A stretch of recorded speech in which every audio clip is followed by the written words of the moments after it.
to see you. Thank you for coming down. Really appreciate it. I think you might be the first lady that we've had. Yeah, I feel quite privileged. Yeah, this is great, isn't it, really? So, yeah, so for full disclosure, you know, for the two people watching, we've known each other for sort of 35 years, haven't we? Really? So, Yes. so, yeah, but for the last 17 years, you've been at Bibby.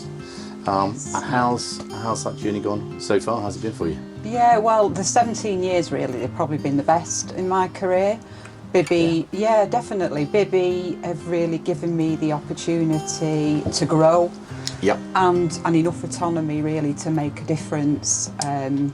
So I've really enjoyed my time at Bibby and still do, despite we've had a lot of changes. Yes. A lot of changes. Yeah, I think for me the most transformational change is how we've reshaped our operating model. Yep. And that was quite a radical change, probably about 4 years ago. But the result of that has really enabled us to focus on the client service delivery.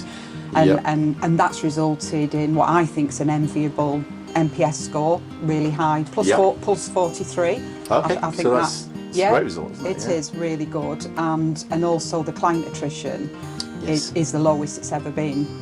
Wow, really? Record levels. Yeah. And I think it's probably fair to say, and you probably agree with me, that Bibby was always considered as a factoring market and probably a ceiling on the funding limit. But there's definitely been a sea change there. I think the confidence in the introducers has grown. Yes. And we're seeing a lot more opportunity for larger facilities, sort of moving into that 10 million plus, which is fantastic because it's not something that we previously would have been seen for, really. It's a really exciting year for us this year. We've launched our 5.0 plan and we're sort of exploring into that AI world, which is really new for me. Yes, I've of course, even learned how to use Copilot. Oh my gosh, wow. So we're just looking at ways that we can use AI to improve efficiencies so that we can just spend that time on client focus like we've already achieved. We're investing a lot in talent and succession to just look at that sort of next generation leadership. So important, isn't it? Yeah, I love that part of it. You know, my direct reports are mainly new to leadership, and I just like doing that sort of sharing the knowledge, nurturing and influencing. One of the best parts of the job for me. I know that you're heading up UK construction for Bibby, aren't you? Which is a really interesting role, must be really interesting. I mean, Bibby have got an unparalleled service in that area. Why do you think Bibby is so successful when others have kind of shied away from construction in terms of funding it in the IF? Well, it's not for the faint-hearted. No. And you really have to be motivated by a challenge. Yes. Don't want to give too many trade secrets away, but I think the key to our success is we have a dedicated team. Yes. So that only do construction, and that's including our business development managers. They just transact in construction, finance, and the team. They're really upskilled in construction. They understand the sector. They understand the nuances of contracts. So you really have to have an upskilled team to do that. Yes. That's going to make a big difference, isn't it, really? Yeah, it is.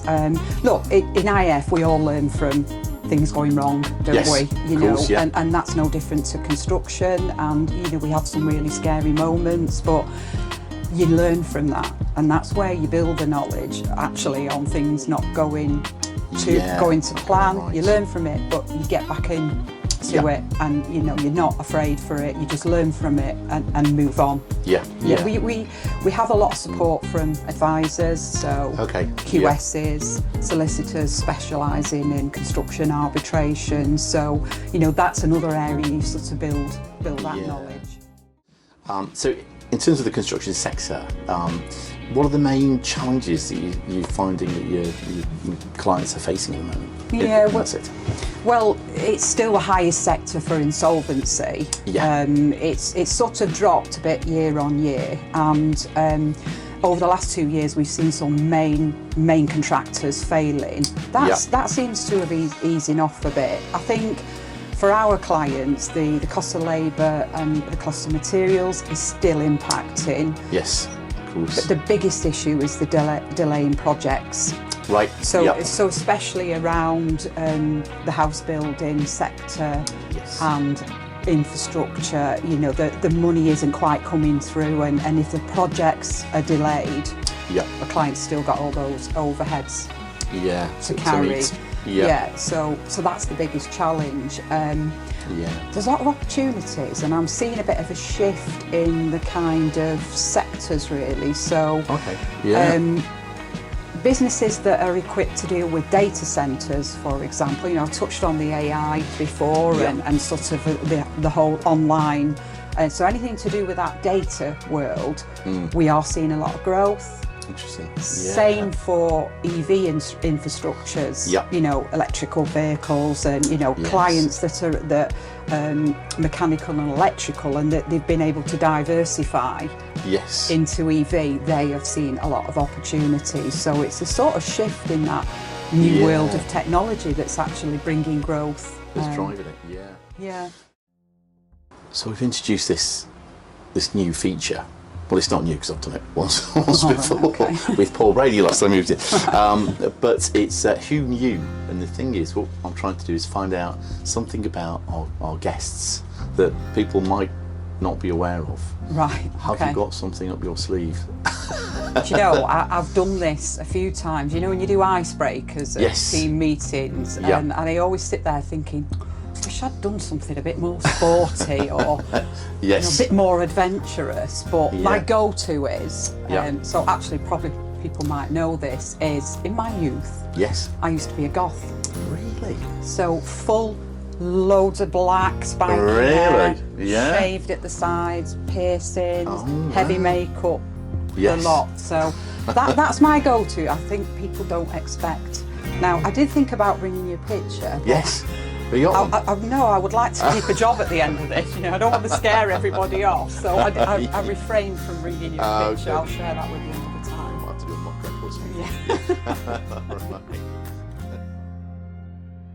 So, what would you do to normally chill out and relax in your spare time when you're not working hard on? Well, I think I might not dress as a goth anymore, but I still love my music. Very indie, very sort of punky, rocky. So I do love going to gigs.